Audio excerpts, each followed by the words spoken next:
Hi, ಎಲ್ಲರಿಗೂ ನಮಸ್ಕಾರ. Welcome back to my channel. ಇವತ್ತು ಚಕೋತ ಸೊಪ್ಪನ್ನ ಬಳಸ್ಕೊಂಡು ಮೊಸೊಪ್ಪು ಸಾರನ್ನ ಹೇಗೆ ಮಾಡೋದು ಅಂತ ಹೇಳಿ ನೋಡೋಣ ಬನ್ನಿ.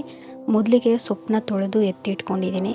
ಈಗ ಒಂದು ಕುಕ್ಕರ್ನಲ್ಲಿ ಸ್ವಲ್ಪ ಬೇಳೆನ ತಗೊಂಡು ಅದನ್ನು ತೊಳೆದು ಅದಕ್ಕೆ ಸ್ವಲ್ಪ ಸೊಪ್ಪನ್ನು ಸೇರಿಸಿ ಒಂದು ಈರುಳ್ಳಿ, ಒಂದು ಗಡ್ಡೆ ಬೆಳ್ಳುಳ್ಳಿ, ಹಾಗೆ ಒಂದು ಟೊಮೊಟೊ ಮತ್ತು 2 ಸ್ಪೂನ್ನಷ್ಟು ಸಾಂಬಾರು ಪೌಡ್ರನ್ನ ಸೇರಿಸಿ ಮತ್ತೆ ಮೇಲ್ಗಡೆ ಇನ್ನೂ ಉಳಿದಿರ್ತಕ್ಕಂಥ ಸೊಪ್ಪನ್ನ ಸೇರಿಸಿ ಹಾಗೆ ಸೊಪ್ಪು ಮತ್ತು ಕಾಳು ಬೇಯುವಷ್ಟು ನೀರನ್ನ ಸೇರಿಸ್ಕೊಂಡು ಒಂದು 3ರಿಂದ 4 ವಿಜಿಲ್ ಕೂಗಿಸ್ಕೊಳ್ತಾ ಇದ್ದೀನಿ.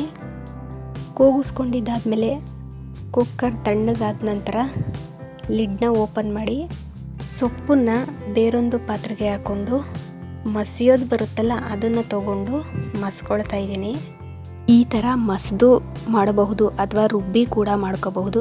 ಆದರೆ ರುಬ್ಬಿ ಮಾಡೋದಕ್ಕಿಂತ ಈ ಥರ ಮಸ್ದು ಮಾಡೋದ್ರಿಂದ ಸಾಂಬಾರು ಟೇಸ್ಟು ತುಂಬಾ ಚೆನ್ನಾಗಿರುತ್ತೆ. ಈ ಥರ ಮೊಸೊಪ್ಪು ಸಾಂಬಾರನ್ನ ಬೇಗ ಮಾಡ್ಕೋಬಹುದು ಮತ್ತು ಹೆಲ್ದಿಯಾಗೂ ಕೂಡ ಇರುತ್ತೆ. ಅದು ಅಲ್ಲದೆ ಈ ಚಕೋತ ಸೊಪ್ಪಿನಲ್ಲಿ ಐರನ್ನು, ಕ್ಯಾಲ್ಶಿಯಮ್ಮು, ವಿಟಮಿನ್ ಸಿ ಅಂಶ ಹೆಚ್ಚಾಗಿದೆ. ಆರೋಗ್ಯಕ್ಕೆ ತುಂಬಾ ಒಳ್ಳೆಯದು. ಬರೀ ಮೊಸೊಪ್ಪು ಅಂತಲೇ ಅಲ್ಲ, ಬೇರೆ ಬೇರೆ ರೆಸಿಪಿಗಳನ್ನೂ ಸಹ ಮಾಡ್ಕೋಬೋದು. ಸೊಪ್ಪಿನ ಪಲ್ಯ ಮಾಡ್ಬೋದು, ಗ್ರೇವಿ ಥರ ಮಾಡ್ಕೋಬೋದು. ತುಂಬಾ ಚೆನ್ನಾಗಿರುತ್ತೆ. ಮುದ್ದೆ, ಅನ್ನ, ಚಪಾತಿ ಎಲ್ಲದಕ್ಕೂ ಕೂಡ ಚೆನ್ನಾಗಿರುತ್ತೆ. ಈ ಥರ ಮಸ್ತಿದ್ದಾದಮೇಲೆ ಈಗ ಕುಕ್ಕರ್ನಲ್ಲಿ ಉಳಿದಿರ್ತಕ್ಕಂಥ ನೀರು ಮತ್ತು ಕಾಳನ್ನ ಸೇರಿಸ್ಕೋತಾ ಇದ್ದೀನಿ. ಕನ್ಸಿಸ್ಟೆನ್ಸಿ ನೋಡಿಕೊಂಡು ಇನ್ನೂ ಸ್ವಲ್ಪ ನೀರು ಬೇಕಾದರೆ ಸೇರಿಸ್ಕೋಬೋದು. ಈಗ ಇದನ್ನು ಮಿಕ್ಸ್ ಮಾಡಿ ಮತ್ತೆ ಒಲೆ ಮೇಲಿಟ್ಟು ರುಚಿಗೆ ತಕ್ಕಷ್ಟು ಉಪ್ಪನ್ನ ಸೇರಿಸ್ಕೊತಾ ಇದ್ದೀನಿ ಮತ್ತು ಒಗ್ಗರಣೆನೂ ಸಹ ಹಾಕ್ಕೊಳ್ತಾ ಇದ್ದೀನಿ.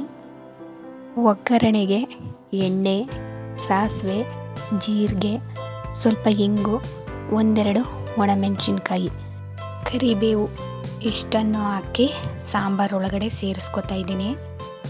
ಸಾಂಬಾರೊಳಗಡೆ ಸೇರಿಸಿದ್ದಾದಮೇಲೆ 1-2 ನಿಮಿಷ ಕುದ್ದಿದ್ರೆ ಸಾಕು, ಸಾಂಬಾರು ರೆಡಿ ಆಗುತ್ತೆ.